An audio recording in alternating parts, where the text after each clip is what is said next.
오늘 우리가 지키는 추수감사주일 11월 첫째 주일입니다. 사실 우리나라에는 추석이라고 하는 것이 있죠. 추석은 농사를 지은 후에 그것에 대해서 감사하는 날이기도 합니다. 누구에게 감사하는 것일까? 삼국시대에는 하늘에 제사를 드렸다라는 기록을 하고 있습니다. 그런데 조선시대 이후에는 조상님께 감사하다고 제사를 드려요. 바뀌었어요, 이상하게. 그래서 교회에선 추석 대신 추수감사주일이라고 하는 것을 이렇게 새롭게 해서 지키게 되었습니다.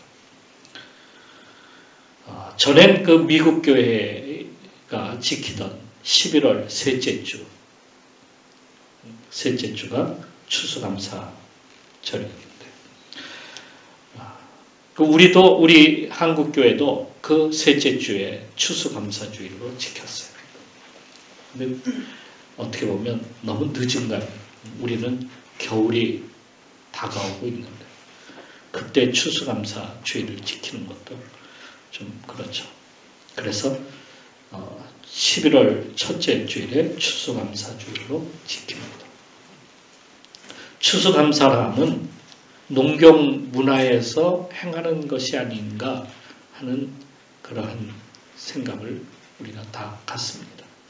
성경에서는 하나님께 맥추절과 초막절을 지키라. 초막절, 수장절을 지키라. 그 맥추절은 이른비를 주셨을 때에 드리는 것이고, 초막절은 또 늦은 비가 내린 이후에 드리는 겁니다. 17세기 아메리카 대륙에 17세기에 그 아메리카 대륙으로 건너갔던 그 유럽에 있던 청교도들, 그들이 첫 수확을 갖다가 거두고 나서 그것을 하나님께 감사로 예배를 드리기 시작하면서 추수감사 예배라고 하는 것이 오늘의 그 예배로 우리가 드리기 시작했는데요. 후에 선교사들이 우리나라에 복음을 전해주면서 우리 한국교회의 추수감사주일을 11월 셋째 주에 드리게 된 것이죠. 그래서 우리에게 정착이 되어 왔어요. 우린 농사하지 않는데 굳이 추수감사 예배를 드려야만 하는지 하는 것에 대하여 궁금해하는 분들이 있습니다. 물론 우리가 농사를 짓고 그 열매를 주님께 드리면 추수감사 예배를 드린다면 더할 나이가 없겠지만 여기에는 영적 의미를 갖다가 내포하고 있습니다.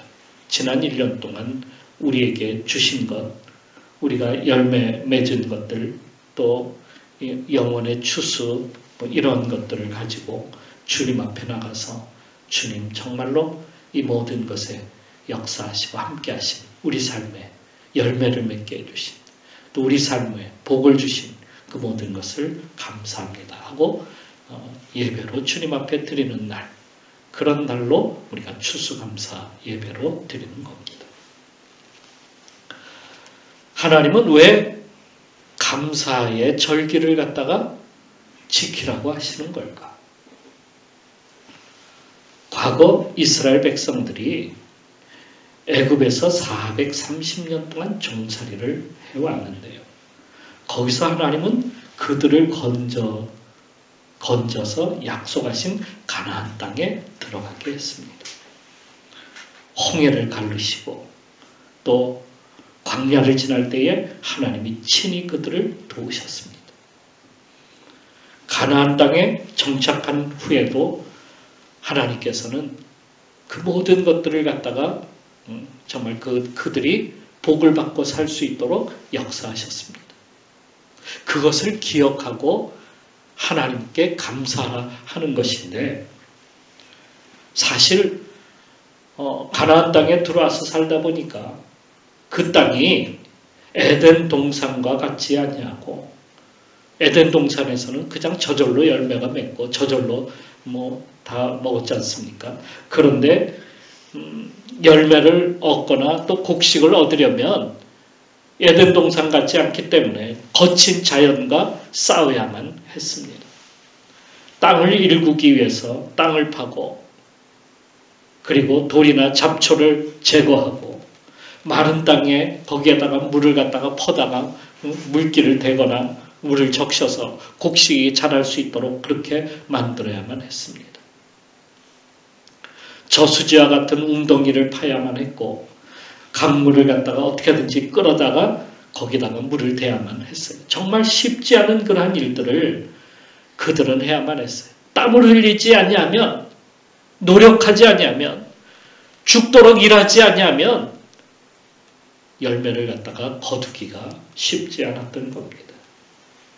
그래서 열심히 일해야 했지만은 어느 때는 그것이 너무도 고된 일이기도 하고 어느 때는 또 비가 내리지 않아갖고 농사가 잘 되지도 않았고 정말 힘들게 그들이 그 곡식을 갖다가 그렇게 해서 읽어가지고 곡식을 갖다가 거두게 되는데 여러분 그들이 처음 거기에 가서 그 곡식을 갖다가 하나하나 붙들고 얼마나 감격했을까요? 처음에 그 가나안 땅에 들어가서 그 힘든 그 사막과 같은 그러한 기후 속에서 그것을 갖다 거기서 곡식을 읽어낸다는 것은 정말로 힘든 그러한 일이었던 겁니다.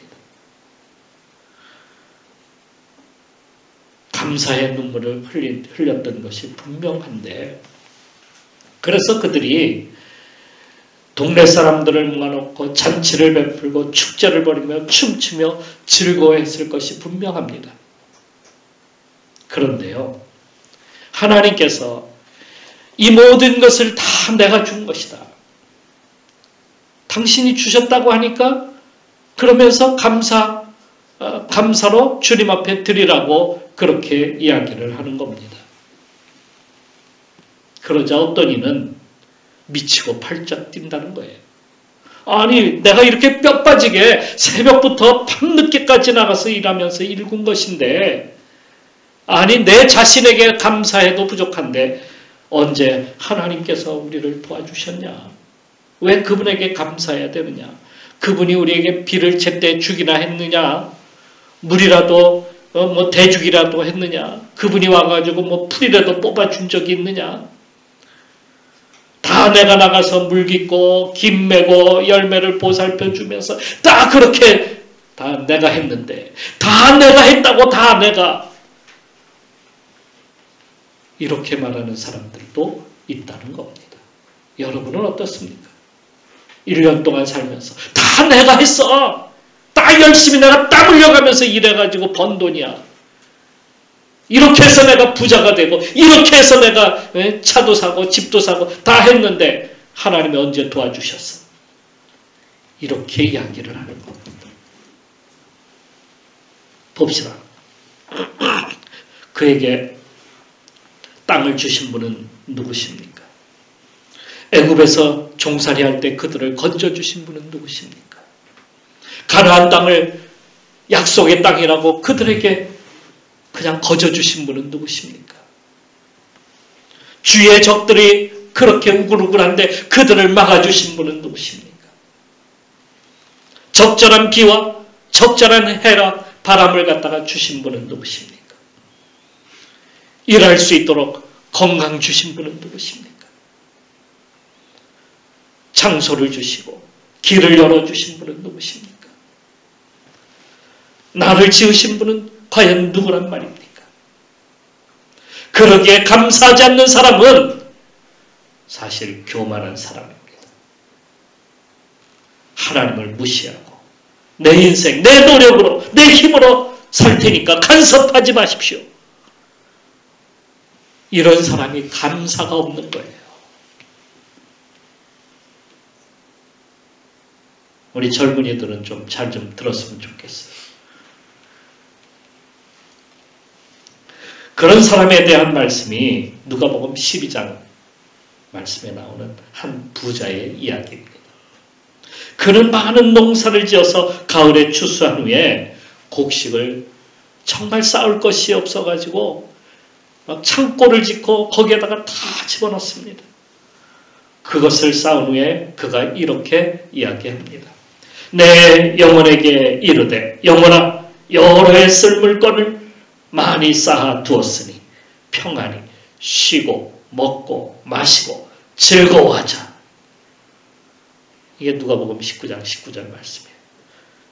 거기에 그 부자가 그렇게 이야기합니다. 그는 감사가 없는 사람이에요. 오히려 자기의 노력으로 다 했다는 거예요. 자기의 힘으로 다 했으니 이제는 자기에게 보상을 해야 될 차례가 되었다는 겁니다.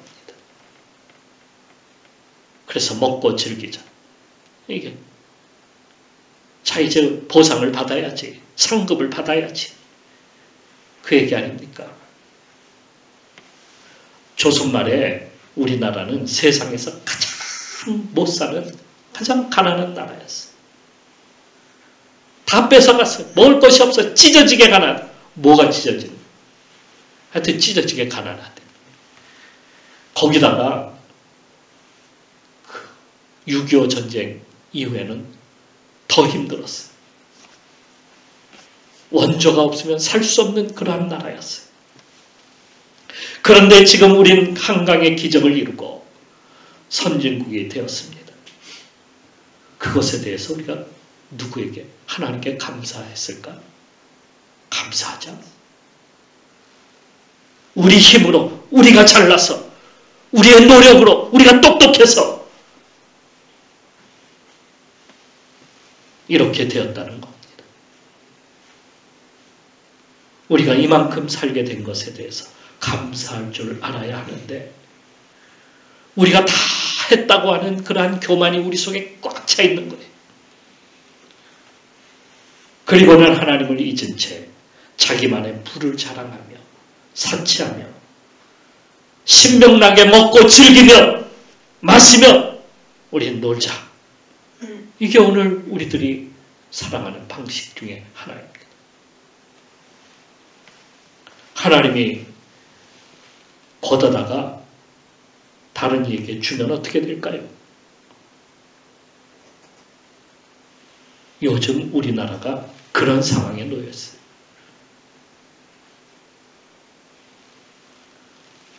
여러분 한번 생각해 봅시다.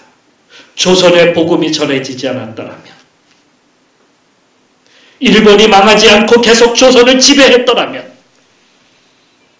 6.25 전쟁이 북한의 승리로 끝나버렸다면, 중국이 내려와서 한반도를 다 삼켜버렸다면, 그래서 교회가 사라져버렸다면, 이승만과 박정희와 같은 지도자가 없었더라면, 한강의 기적이 일어나지 않았더라면, 미국과 동맹을 맺지 않았더라면, 그래서 전쟁이 일어나지 않도록 지켜주지 않았더라면, 자유주의, 자유민주주의 국가가 아닌 북한처럼 일당 독재 공산주의 국가가 되었더라면, 여러분, 이 땅에 여러분이 태어나지 않았더라면 지금의 이런 복을 우리가 누릴 수 있습니까?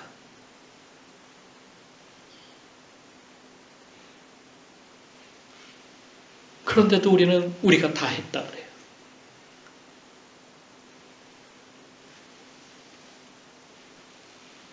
이스라엘 백성들은 광야 생활을 하면서 불평, 불만 속에 불만이 가득해 하는 사람들이 많았어요. 감사가 없었기 때문에. 그도 그럴 것이 현실은 너무도 암담하지 않았습니까? 광야 생활에 뭐가 있어요? 아무것도 없잖아요. 뭐 농사를 지을 수 있습니까? 자기 노력으로 할 수 있는 것이 아무것도 없는 거예요. 앞이 보이지 않는 사막 한가운데 그들은 있었고, 먹을 것이나 물, 어디서 물 한 방울도 구할 수 있는 것이 없었어요. 자기 뜻대로 할 수 있는 것은 하나도 없었어요. 노력해도 소용이 없었어요. 힘을 써도 소용이 없었어요. 그런데 하나님은 항상 그들에게 낮에는 구름으로 밤에는 불기둥으로 그들을 더위와 추위를 갖다가 막아주셨고 아침에는 만나가 온 들에 떨어져 있었고 종종 모세는 바위를 쳐서 물을 내기도 했고요. 그들은 부족함이 없었다고 성경에 쓰고 있습니다. 그들의 옷이나 신발은 헤어지지 않았다고 그렇게 말하고 있습니다. 그런데도 감사 없이 불평불만과 원망하면서 하나님 없이 사는 사람들, 그 사람들에게 하나님은 뭐라고 하시냐면 목이 곧은 백성, 그들을 향해서 목이 곧은 백성이라고 그렇게 하셨어요.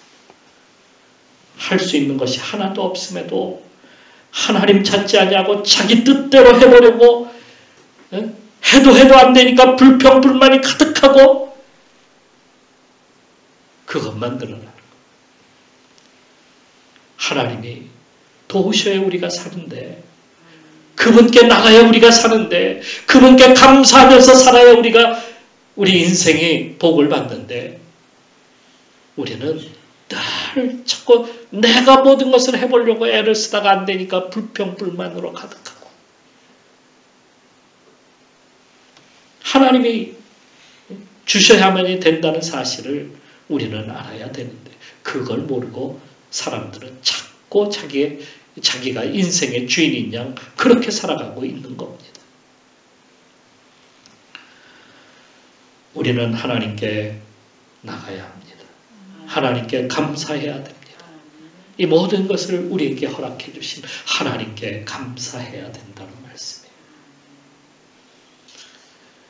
이것에 대해서 실패하자 사탄은 이번에 하나님 대신 다른 존재를 거기다가 또 집어넣기 시작합니다. 하나님께 감사하라는 것이 아니라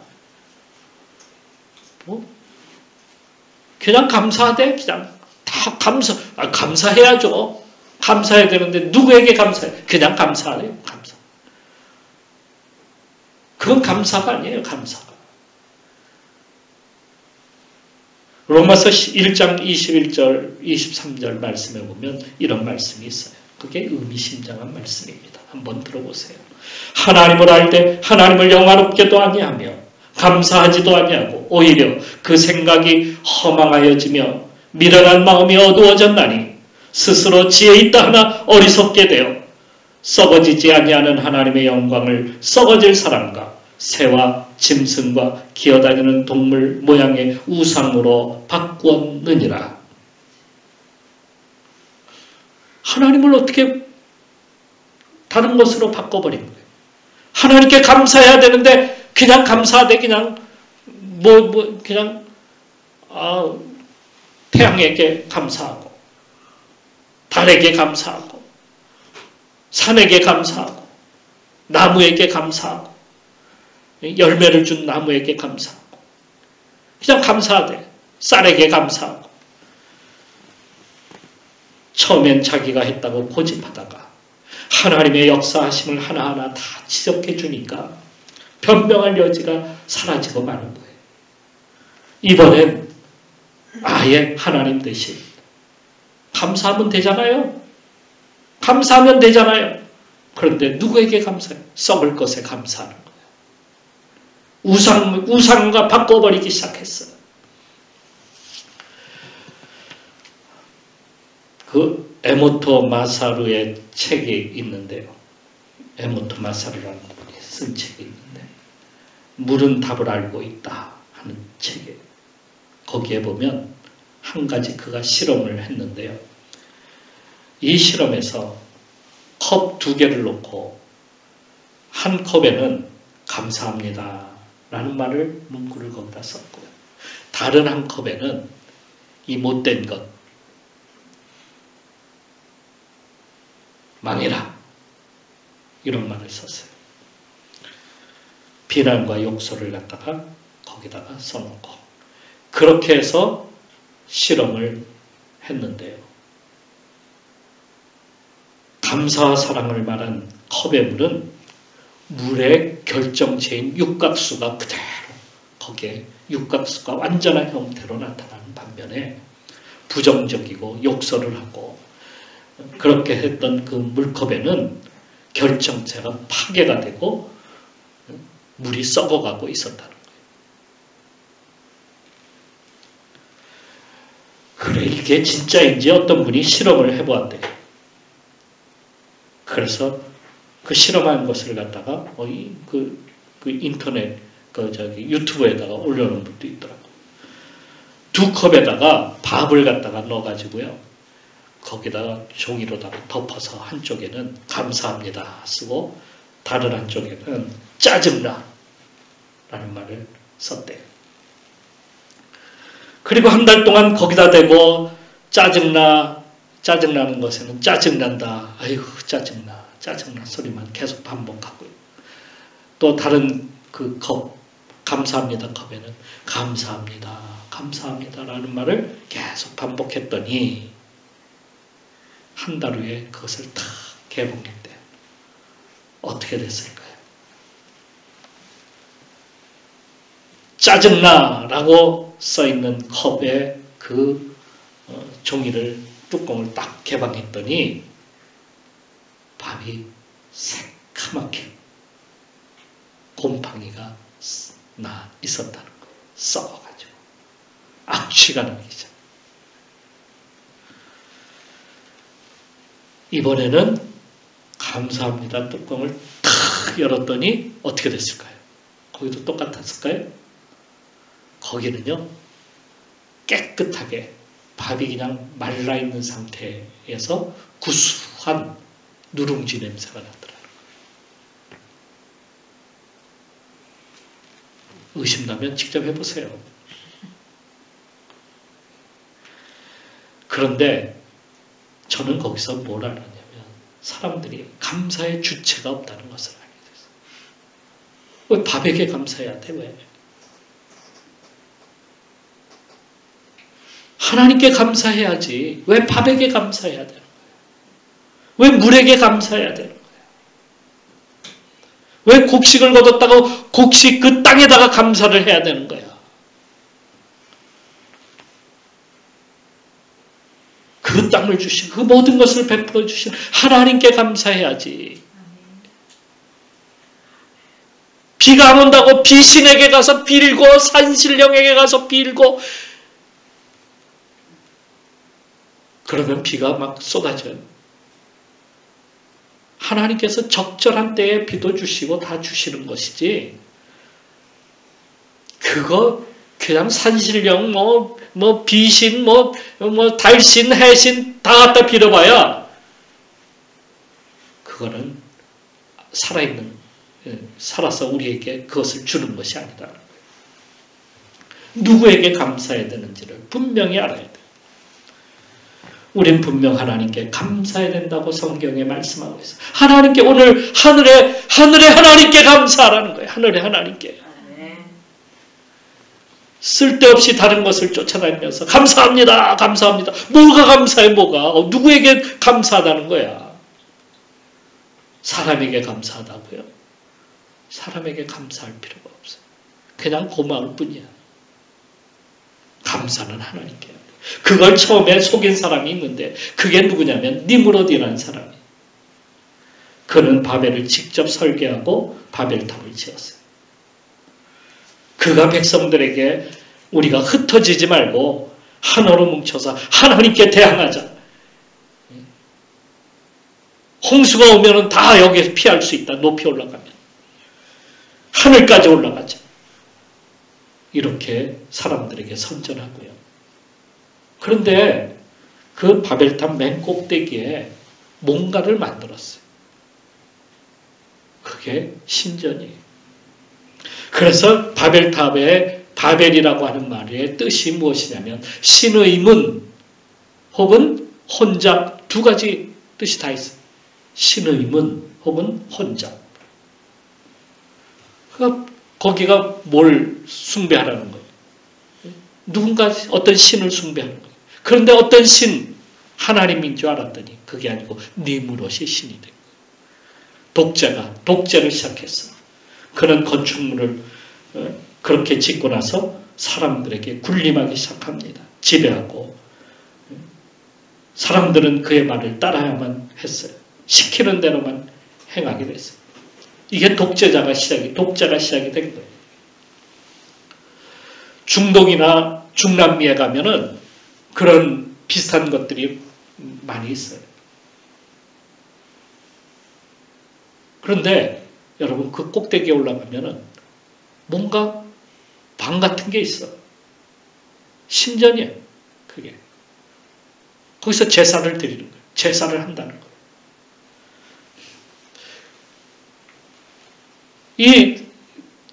니므롯이 결국엔 신이 되는데 그게 가나안 땅 중동 지역으로 퍼져나가기 시작하는데 그의 이름이 바알이 됐어요. 바알이 모든 것을 주었다는 거예요. 바알이 하나님께 영광되지 않냐고 하나님께 드려야 되지 않냐고 바알이 모든 것을 그렇게 독차지하기 시작하는 거예요. 인간이 만든 거예요. 인간이 신이 되는 거예요. 그런 것처럼 오늘날 독재자들은 마치 신처럼 행동하고 신처럼 추앙받기를 원해요. 감사를 그들이 빼앗아가고 있다는 말씀이에요. 여러분. 그게 공산주의예요. 공산주의. 그들은 부자나 가난한 자들 것을 갖다가 강제로 빼앗아서 없는 자들에게 나누어 주는 거예요. 자기 걸 주는 게 아니라 남의 것 빼앗아서 부자들 것 빼앗아서 가난한 자들에게 나눠주는 게 공산주의예요. 그리고 생색내는 거죠. 우리가 다 주었다는 거예요. 뭘 줘 주기는. 김일성은 바로 그렇게 강제로 빼앗아서 나누어주고 북한에 결국엔 추앙받는 신이 되는 거예요.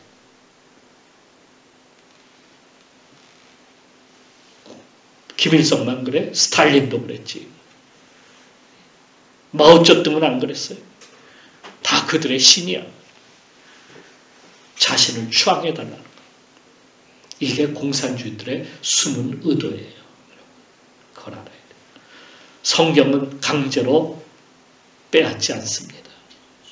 죄를 용서받고 구원받은 사람들이 기쁨으로 감사함으로 나와서 다시 그것을 나눔의 삶으로 사는 것. 그게 바로 기독교의 중요한 핵심이에요.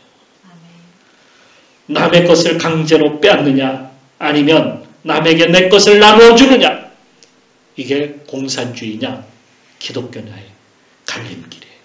강제로 빼앗느냐 감사함으로 드리느냐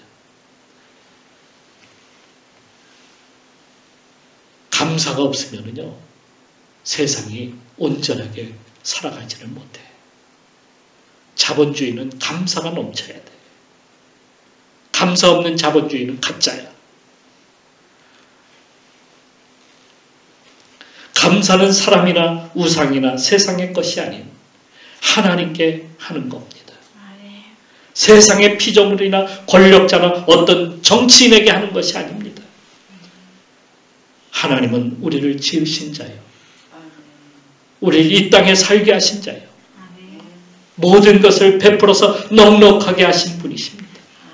우리를 구원하신 분이십니다. 우리를 천국을 선물로 주시는 분이십니다. 우리를 오늘도 오셔서 친히 도우시는 하나님, 함께 하시는 하나님이십니다. 그러기에 우리는 하나님께만 감사해야 돼요. 다른 것에 있는 것이 아니라 하나님께만 감사하고 나가는 오늘도 감사가 넘치는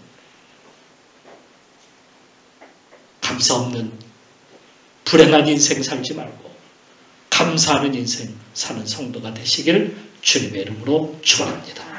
기도하겠습니다. 감사가 얼마나 중요하냐면 감사가 없으면 불완전하고요. 부족한 존재라는 것을 스스로가 모르는 거예요.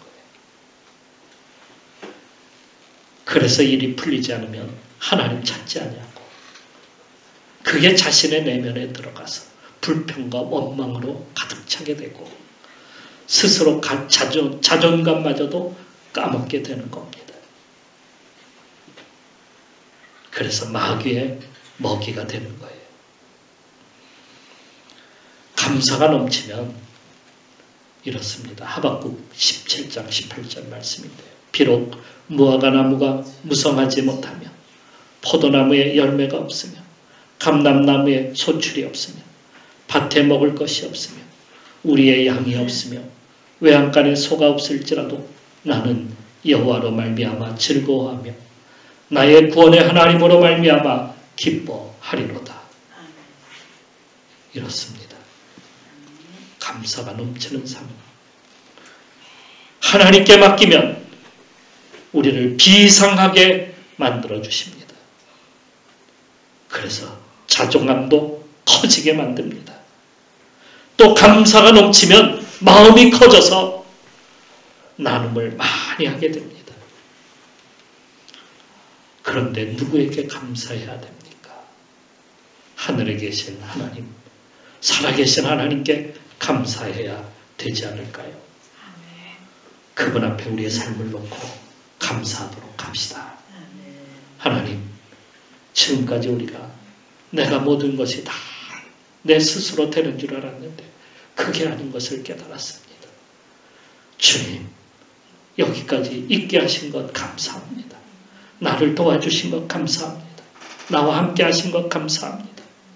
이 시간 기도하면서 우리 주님 앞에 감사하며 나가도록 합시다.